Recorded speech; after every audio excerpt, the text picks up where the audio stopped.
Nous sommes justement avec Rémi Garossio, le nouveau proviseur de cet établissement.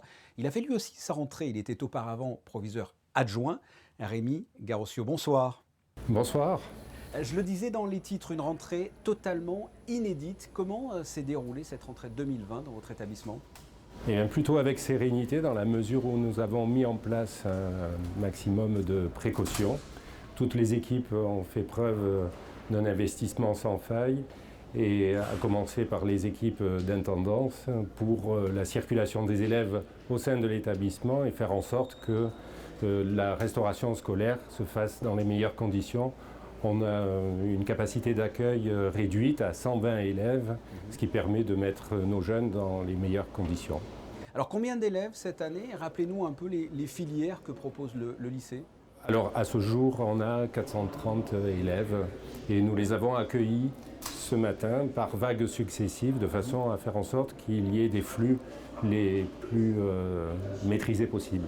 On en a déjà parlé sur notre antenne. Un rappel, quelles sont les normes sanitaires mises en place notamment au lycée technique et hôtelier ? Qu'est-ce qui est fait pour éviter une propagation du virus dans cet établissement ?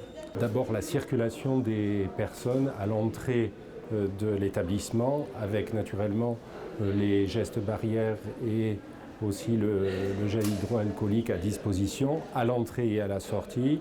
Et s'il y a un maître mot à retenir, c'est la flexibilité. Nous allons essayer de faire en sorte que les emplois du temps soient les plus lissés possibles, de façon à ce qu'on ait un maximum de latitude pour s'adapter à l'évolution de la situation. Alors le fait que ce soit entre autres un lycée hôtelier, donc des élèves debout, il y a de l'alimentation, il y a des normes, des règles différentes ou plus strictes qu'un établissement scolaire lambda ? Il y a des normes sanitaires très strictes et les directeurs délégués aux activités techniques et professionnelles dans l'établissement, notamment pour le secteur hôtelier, sensibilisent les équipes enseignantes pour faire en sorte qu'on soit dans des conditions maîtrisées d'activité. Et dans les cuisines par exemple, ça va se concrétiser comment ? Avec des visières et dans la cuisine, dans la mesure où ils sont amenés peut-être à goûter quand même dans leur activité les aliments, il va y avoir peut-être des éléments jetables pris en compte. Alors certes, c'est une rentrée, une année scolaire qui s'annonce atypique, mais il ne faut pas oublier pour autant l'enseignement. Quelles sont les nouveautés de cette année 2020-2021 ? On est dans la réforme du baccalauréat professionnel qui s'étend sur les premières et terminales. Et tous les métiers de gestion aussi dans le domaine tertiaire évoluent. Et ce qui ressort, c'est le chef-d'œuvre qui va mettre l'élève au centre de l'apprentissage, avec notamment un grand oral qui est prévu.